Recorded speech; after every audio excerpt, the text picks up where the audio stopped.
ఒక్కసారి చూస్తున్నా ఏంటిలా పైన లేని వెన్నెలంతా నేల మీదకొచ్చినట్టు నువ్వుంటే చూడవా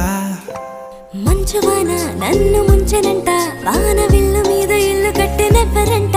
ఈ లోకమంతా నిన్ను చూసినంట ఏ దిష్టి నిన్ను తాకకుండా ఇంటిలోన దాచుకుంటా రంగు రంగు